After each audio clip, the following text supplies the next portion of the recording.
লেখিকা শাশ্বতী রায়ের বিখ্যাত। বাস থেকে নেমে প্রায় ছুটতে ছুটতে বাড়ি ফিরছিল সমিতা। আর্যর আসার সময় হয়ে গেছে। বড়দিকে আগে থেকে বলে রাখা সত্ত্বেও উনি শেষ পিরিয়ডে মিটিংটা রাখলেন। আজ টিফিনের পর আর ক্লাস ছিল না তার। ভেবেছিল 3:30 নাগাদ বেরিয়ে আসবে, কিন্তু পারল কই। মাঝখান থেকে এই মিটিংয়ে যে কথাগুলো বলবে বলে ভেবে রেখেছিল, তাড়াহুড়োয় সেগুলো বলাই হলো না। যাকগে, কি আর করা যাবে। ঘড়ির দিকে দেখল সমিতা 5:15। একটু আগে আর্যকে ফোন করেছিল। সে বলেছে লাগেজের জন্য দাঁড়িয়ে আছে, এরপর ট্যাক্সি ধরে গড়িয়ে আসতে কম করে 1 ঘন্টা। ততক্ষণে আশা করি সব রেডি করে ফেলতে পারবে সে। বাবা, বিয়ের 10 বছর পূর্ণ হলো আজ। আর সেভাবে দেখতে গেলে বিয়ের আগে পরে মিলিয়ে 15 বছর। বাড়িতে ঢুকে চটপট স্নান সেরে নিল সমিতা। অলিও স্কুল থেকে ফিরে ঘুমিয়ে টুমিয়ে এক্কেবারে ফ্রেশ। পাশের বাড়ির মেয়েটির কাছে পড়ছে সে এখন। 5টা থেকে 7টা অবধি তার টিউশন টাইম। মেয়েটিকে বলাই আছে অলির প্রতিদিনের হোমওয়ার্ক করিয়ে দেয় সে। স্কুলে সারাদিন বকবকের পর মেয়ের হোমওয়ার্কের ঝক্কি সে নেয় না। তবে হ্যাঁ, শনিবার দিনটা সারা সপ্তাহের কাজ খুঁটিয়ে খুঁটিয়ে দেখে সে। অন্যান্য বিষয়ের সাথে ইংরেজিটা অলির দিদিমণি পড়ালেও সে নিজেও গল্প কবিতাগুলো একবার বুঝিয়ে দেয় মেয়েকে। স্নান সেরে আজ আর নাইটি পরল না সমিতা। লাল হলুদ বাঁধনি সালোয়ার কামিজে সাজালো নিজেকে। ড্রায়ারে চুলটা হালকা শুকিয়ে পিঠের ওপর ছড়িয়ে রাখল। ঠোঁটে আলতো করে নিউড শেডের লিপ কালারটা বুলিয়ে কপালে ছোট্ট একটা বিন্দি লাগিয়ে নিল। আর্যর খালি কপাল পছন্দ নয়। সেজেগুজে আয়নায় ভালো করে নিজেকে দেখল সে, কাছ থেকে দূর থেকে। না, মন্দ হয়নি সাজটা। 39-এও তাকে 30-এর বেশি ভাবা কঠিন। মা, ও মা! অলির ডাকে হুঁশ ফিরল তার। কিরে, উঠে এলি যে? তোর দিদিমণি চলে গেছে? 7টা বাজতে তো ঢের দেরি।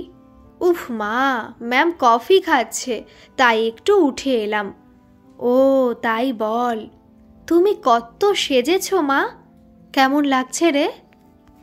আমার মা তো সব থেকে সুন্দর। অলির গালটা টিপে দিল সমিতা।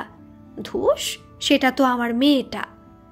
মা মেয়ের কথার মাঝেই বেল বেজে উঠেছে। বাবা বাবা করে এক ছুটে অলিও দরজায়। এক নিমেষে চেয়ারে উঠে দরজার ছিটকিনি খুলে দিয়েছে। সমিতা পৌঁছানোর আগেই অলিকে কোলে নিয়ে আর্য ভেতরে এসে পড়েছে। কি হচ্ছে অলি? ম্যাম বসে আছেন না, যাও। এক হাত জিভ কেটে অলি স্টাডিতে ঢুকে পড়েছে। সুটকেস হাতে আর্য বেডরুমে। কি মনে হতে অলির স্টাডিতে গেল সমিতা। অলির ম্যামকে বলল, আজ ওকে ছেড়ে দাও পরমা, ওর বাবা এসেছে এতদিন পর, মেয়ের আজ আর পড়ায় মন বসবে না। ম্যাম চলে যেতে মা মেয়ে ঘরে এসেছে। আর্য ফোনে কথা বলছিল। ইশারায় তোয়ালে চাইল। তোয়ালে এনে দিতেই ফোন ছেড়ে বাথরুমে ঢুকেছে। কেমন যেন লাগছিল সমিতার। অন্যবার আর্যর ব্যবহারে যে উষ্ণতা থাকে তার যেন আজ বড্ড অভাব। প্রতিবার কলকাতায় পা রেখে যা হইচই শুরু করে। বাইরে জামাকাপড় পরে মেয়ের সাথে খুনসুটি আর খুনসুটি। সমিতাই ঠেলে ঠুলে ফ্রেশ হতে পাঠায় তাকে। নিত্যদিনের খোলস ছেড়ে সেও তো আজ রঙিন প্রজাপতি। তার দিকে কি ভালো করে দেখল আর্য? নিজের মনেই মাথা নাড়ল সমিতা।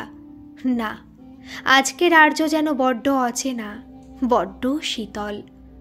অফিসে কি কোনো ঝামেলা হলো? 1 সপ্তাহ কলকাতায় কাটিয়ে শনিবার রাতেই ফিরে গেছে আর্য। সোমবার তাকে জয়েন করতেই হবে। সপ্তাহের প্রথম দিনটাই সমিতারও বড্ড চাপ যায়। অলিকে স্কুলের জন্য তৈরি করে নিজেও চটপট তৈরি হয়ে নিল সে। বেরোনো ঠিক আগে দীপার ফোন। আজই একবার তার সাথে দেখা করতে চায় দীপা। খুব জরুরি কিছু বলার আছে। স্কুল ছুটির পর দেখা করবে বলেছে সমিতা। দীপা আর সে একই কলেজে ইংলিশ অনার্স নিয়ে পড়েছে। আর্য একই কলেজে ছিল, তবে তার বিষয় ছিল ফিজিক্স। আর্য আর দীপা স্কুল থেকেই বন্ধু। বলতে গেলে দীপাই তাদের প্রেমে অনুঘটকের কাজ করেছিল। ছুটির পর বেরিয়েই দেখল দীপা স্কুলের বাইরে দাঁড়িয়ে। একটু পথ হেঁটে দুজনে একটা কফি শপে এলো। সবসময় ফাজলামি করা দীপা আজ যেন একটু বেশি চুপচাপ। সমিতাই কফির অর্ডার দিল। বল, হঠাৎ জরুরি তলব? বলছি। দীপার কথাগুলো বিশ্বাস করতে পারছিল না সে। ভুরু কুঁচকে বলল, তুই ঠিক দেখেছিস? তোর কি আমাকে অন্ধ মনে হলো? দীপার দিকে ভালো করে দেখল সমিতা। চোখের দিকে তাকিয়ে অবলীলায় মিথ্যে কথা বলতে পারে দীপা? তাকে ধরা খুব মুশকিল। পরে হাসতে হাসতে স্বীকার করে নেয়। কিন্তু আজ দীপা যেটা বলছে সেটা সত্যি হলে তার জন্য খুবই চিন্তার। সামান্য গম্ভীর হলো সে। দীপা, ইয়ার্কির একটা লিমিট থাকা উচিত। তুই কিন্তু সব ক্রস করে গেছিস। আমি ইয়ার্কি করব এরকম একটা ব্যাপার নিয়ে? তুই আমাকে এতটা ইনসেনসিটিভ ভাবিস? তুই অন্য কাউকেও তো দেখে থাকতে পারিস। প্লিজ সমী, আর্যর সাথে তোর আলাপ কলেজ থেকে। আমি ওকে স্কুল থেকে চিনি। ওটা আর্যই ছিল। ও দেখেছিল তোকে? আশ্চর্য তো, তোকে চিনতে পারলো না? পেরেছে নিশ্চয়ই, কিন্তু ওরা যেভাবে ছিল তাতে ওই সময় আমার সাথে কথা বলাটা ওর পক্ষে সহজ হতো না। যেভাবে ছিল মানে? কিভাবে? কি বলতে চাইছিস? সমী, ওরা খুবই ক্লোজলি বসেছিল। আর্য আমাকে দেখেও মুখ ঘুরিয়ে নিয়েছে। সমিতার মাথা কাজ করছিল না এই মুহূর্তে। কি সব বলছে দীপা? ইকো পার্কের মতো ওপেন জায়গায় আর্য কোনো এক মেয়ের সাথে ইন্টিমেটলি বসেছিল। কেউ দেখে ফেলারও ভয় নেই। আর্য কি তাহলে কোনো কঠিন সিদ্ধান্ত নিতে চলেছে? বাড়িতে ফিরেও নিঝুম বসেছিল সে। রাস্তা থেকে আর্যকে দুবার ফোন করেছে, দুবারই বিজি পেয়েছে। প্রায় 2 ঘন্টা হতে চলল, তাকে কল ব্যাক করেনি আর্য। কি মনে হতে আর্যর ফেসবুক অ্যাকাউন্টে লগ ইন করার চেষ্টা করল সে। না, আর্য পাসওয়ার্ড বদলে দিয়েছে। এত বছর দুজনের কাছে কোনো কিছুই গোপন করেনি। আজ কেন এই গোপনীয়তার প্রয়োজন? কোন অপরাধের শাস্তি তাকে দিচ্ছে আর্য? হে ভগবান, এই সন্দেহ যেন সত্যি না হয়। টেবিল রাখা বিয়ের ছবিটা বুকে জড়িয়ে হাউ হাউ করে কেঁদে ফেলল সমিতা। কিরে সমী, সন্ধেবেলা ঘর অন্ধকার করে বসে আছিস কেন? মায়ের ডাকে চমকে উঠল সে। চটপট ওড়না দিয়ে চোখের জল মুছে নিজেকে গুছিয়ে নিল। সুধা সবকটা ঘরেরই আলো জ্বেলে দিয়েছে। ধূপ দেখাচ্ছে ঘরে ঘরে। ঠাকুর ঘরে ধূপ রেখে মেয়ের সামনে এসে বসল। কি হয়েছে রে? স্কুল থেকে অমন শুকনো মুখে ফিরলি। অন্যদিন তো ফিরেই চায়ের জন্য চিৎকার জুড়িস, আজ তাও না। কি হয়েছে বল আমায়। কিছু না মা। সোফা থেকে উঠে যাচ্ছিল সমিতা। সুধা হাত ধরে থামালো। সত্যি করে বলতো কি হয়েছে? বরদার বাড়ি থেকে ফেরার পর থেকেই দেখছি তুই কেমন অন্যমনস্ক। স্কুলে কিছু হয়েছে নাকি? দুদিকে মাথা নাড়ল সমিতা। তাহলে? মায়ের দিকে দেখল সে। দুনিয়ার সব কিছু নিয়ে প্রশ্ন করলেও আর্যকে নিয়ে মায়ের মনে সন্দেহ আসবেই না, বা আসলেও মা এ নিয়ে প্রশ্ন করবে না। মেয়ে জামাইয়ের ভালোবাসা, ঝগড়া, মান অভিমান কোনো কিছুর মধ্যেই মা কখনো নাক গলায়নি। বছর 3 আগে বাবা চলে গেছে। সেই তখন মাকে জোর করেছিল এই বাড়িতে আসার জন্য। সাথে আর্যও বলেছিল, আমি বাইরে বাইরে থাকি, আপনি অলি আর সমীর কাছে থাকলে আমিও একটু নিশ্চিন্ত থাকব। সেই থেকে মা এখানে। আর সত্যিই তো, মা থাকায় সে নিশ্চিন্তে স্কুলে যেতে পারে। অলির দেখাশোনার লোক থাকলেও তার ওপর নজর রাখার জন্য তো কাউকে দরকার। এই তো কদিনের জন্য মা বড় মামার বাড়ি গেছিল। স্কুল, মেয়ে সব নিয়ে নাজেহাল অবস্থা হয়েছে তার। এই মুহূর্তে আর্যর কথা মাকে বলা ঠিক হবে কিনা বুঝতে পারছিল না সে। মায়ের এমনিতেই নিঃশ্বাসের কষ্ট আছে, শীতকালটা খুব কষ্ট পায়। কিছু না বলে অলির পড়ার ঘরে চলে এলো সে। টেডি বিয়ার নিয়ে খেলায় মেতে আছে অলি। মেয়ের বইপত্র নেড়ে চেড়ে দেখল বেশ কিছুক্ষণ। কালো কালো অক্ষর চোখের সামনে ঘুরে বেড়াচ্ছে, মন বসছে না কিছুতেই। প্রায় 10টা নাগাদ আর্যর ফোন এলো, রীতিমতো কেজো গলা। ফোন করেছিলে দেখলাম। করেছিলাম তো। তোমার এতক্ষণের সময় হলো ফোন করার? ব্যস্ত আছি, বলো কি বলবে। কথা ফুটছিল না সমিতার। কি নিষ্পৃহ স্বরে কথা বলছে আর্য। তাহলে কি দীপার কথাই সত্যি? দ্বিধা ঝেড়ে বলেই ফেলল সে, তুমি পুনে যাবার আগের দিন দীপার সাথে দেখা হয়েছিল তোমার? কোন দীপা? কতজন দীপাকে চেনো তুমি? আমি দীপা ব্যানার্জির কথা বলছি। ও, হঠাৎ এই প্রশ্ন? কারণ আছে নিশ্চয়ই। ওর সাথে তোমার দেখা হয়েছিল কি? হ্যাঁ, হয়েছিল। তার মানে তুমি সত্যি? কার সাথে ছিলে তুমি? একটুক্ষণ চুপ করে রইল আর্য, তারপর কেটে কেটে বলল, আশা করি তোমার বান্ধবী তোমায় সবই বলেছে। She is intelligent enough. তুমি কি বলছো তুমি নিজে জানো? একদম জানি। আমারও নিজের জীবনটা উপভোগ করার পুরো রাইট আছে। বিয়ের এত বছর পর এসব কি বলছো আর্য? আমাদের একটা 7 বছরের মেয়ে আছে। Stop nagging. আমিও একটা রক্ত মাংসে গড়া মানুষ, আমারও কিছু চাহিদা আছে, সেটা দিয়া বুঝেছে। আমরা তাই একসাথে থাকবো ঠিক করেছি। তুমি আমার সাথে এটা করতে পারো না আর্য? আলবাত পারি।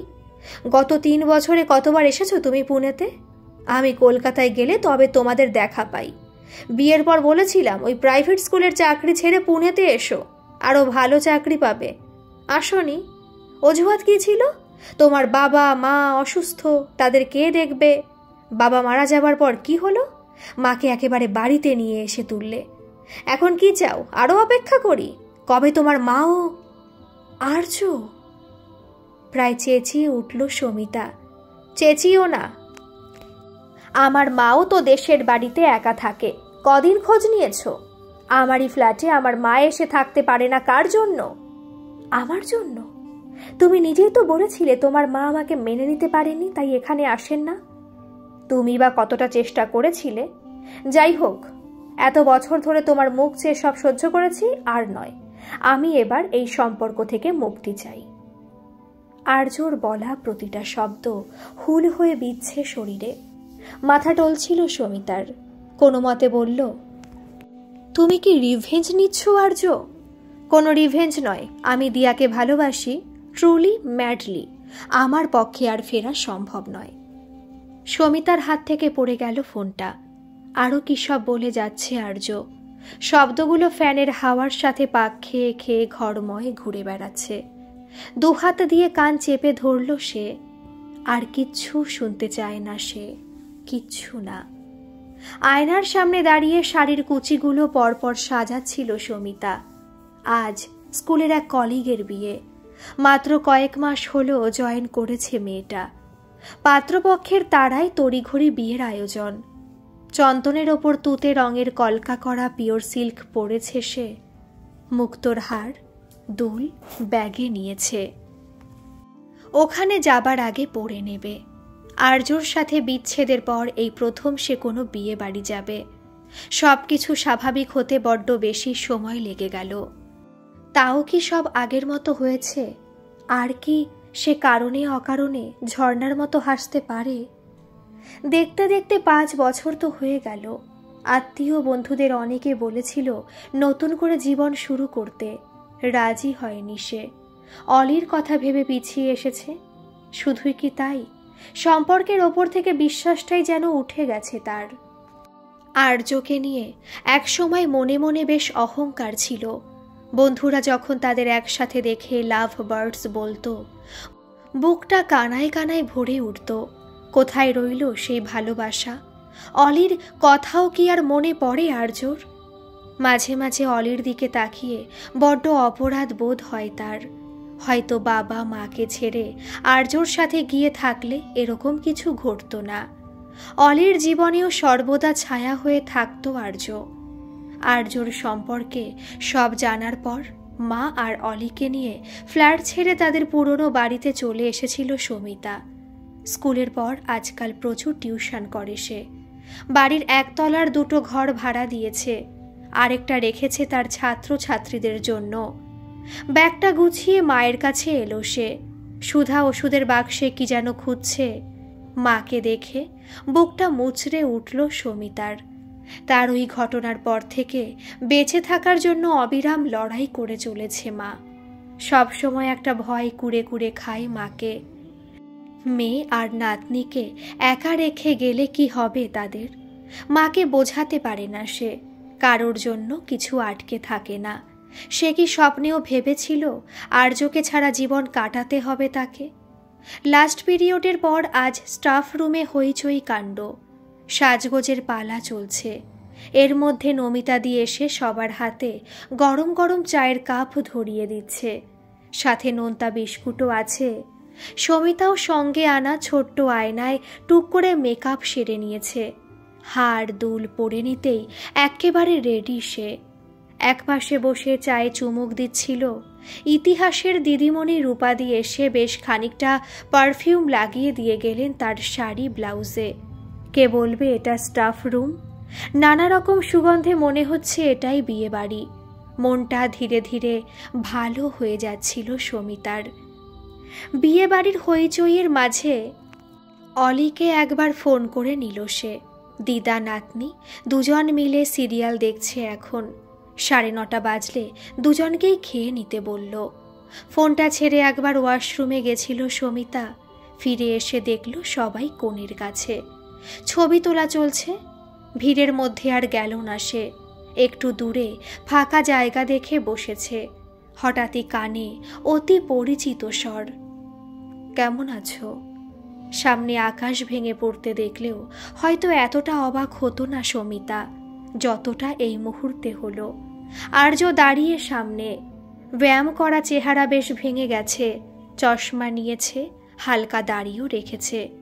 কেমন যেন বুড়োটে বুড়োটে লাগে। অন্যদিকে মুখ ঘুরিয়েই উত্তর দিল সে, ভালো, তুমি? এই আছি, বসতে পারি এখানে? পাশের ফাঁকা চেয়ারটা দেখালো আর্য। সমিতার চুপ করে থাকাটাকে সম্মতি ভেবে নিজেই বসে পড়েছে। তোমার সাথে এখানে দেখা হয়ে যাবে ভাবিনি। উত্তর না দিয়ে হাসল সমিতা। কিছু বলবে না? কি বলবো? কিছু বলার নেই? না, আমার কিন্তু তোমাকে অনেক কিছু বলার ছিল। যদি তোমার হাতে সময় থাকে তাহলে একটু বাইরে যাবে? এখন? হ্যাঁ, অসুবিধা আছে? আমি এখানে আমার কলিগদের সাথে এসেছি। ও, ফেরার সময় যদি তোমার সাথে আসি? প্লিজ না বলো না, আমার সত্যি অনেক কথা আছে। কি ভেবে আর না করতে পারল না সমিতা। আর্যর সাথে একই ক্যাবে ফিরছিল সে। ইস্টার্ন বাইপাসের ওপরে একটা ফ্ল্যাট আছে আর্যর। কলকাতায় এলে সেখানেই ওঠে সে। ফ্ল্যাটের কাছাকাছি এসে গাড়িটা থামাতে বলল। দরজা খুলে দিয়ে বলল, এসো। সামান্য বিরক্ত হলো সমিতা। এই রাত দুপুরে বউ বাচ্চার সাথে আলাপ করাবে নাকি? কড়া গলায় বলল, না, তোমার যা বলার এখানেই বলো। একটুক্ষণ চুপ করে তাকিয়ে রইল আর্য। অস্বস্তি হচ্ছিল সমিতার। কি বলতে চায় এই লোকটা? আর কি বলার বাকি আছে? জানালার কাঁচ খুলে একটা সিগারেট ধরালো আর্য। হয়তো স্বাভাবিক করতে চাইছে নিজেকে। বলল, আমি কেমন আছি জিজ্ঞাসা করলে না তো?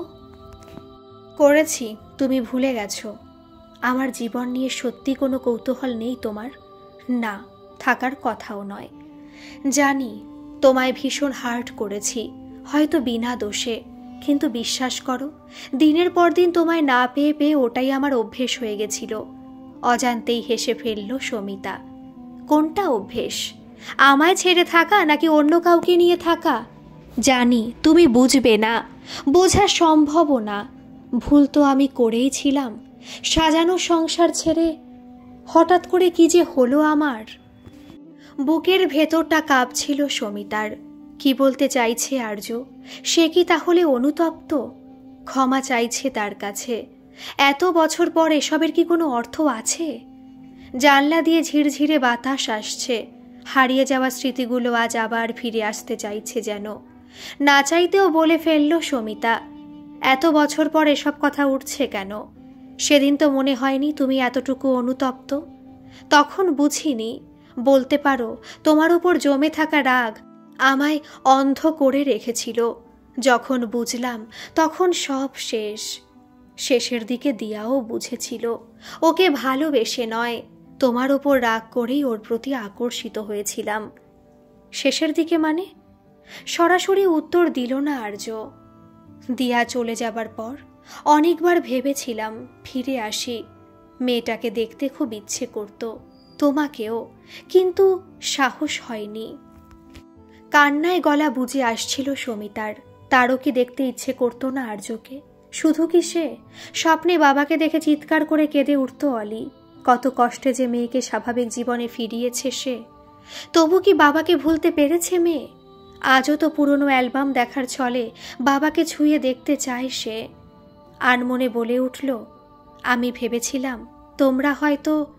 তাকে কথা শেষ করতে দিল না আর্য। দীর্ঘশ্বাস ফেলে বলল, খুব সুখে আছি, তাই না? না, সুখী হওয়া আর হলো না আমার। তবে আজ অনেক দিন পর একটু হলেও শান্তিতে ঘুমাবো। তোমায় এই কথাগুলো জানানোর বড় প্রয়োজন ছিল। মনটা খারাপ হয়ে যাচ্ছিল সমিতার। আর্যকে সুখী কল্পনা করে দিনের পর দিন কত যন্ত্রণা পেয়েছে সে। অথচ আজ যখন সে জানতে পেরেছে আর্য তার থেকে অনেক বেশি একা, তখন কেন সে আনন্দিত হতে পারছে না? কেন মনে হচ্ছে এর বিপরীতটা হলে হয়তো ভালোই হতো? কেন মনে হচ্ছে তার এত দিনের লড়াই অর্থহীন হয়ে যাচ্ছে? সিগারেটটা শেষ করে জানালার বাইরে ছুঁড়ে ফেলল আর্য। সমিতার দিকে তাকিয়ে ফ্যাকাশে হাসল। অনেক রাত হয়ে গেছে, চলো পৌঁছে দিয়ে আসি তোমায়।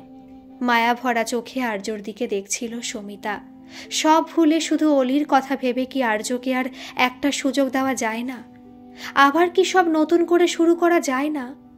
হঠাৎই চোখের সামনের ভাঙাচোরা মুখটা ধীরে ধীরে বদলে গেল। 5 বছর আগের আর্য আবার তার সামনে।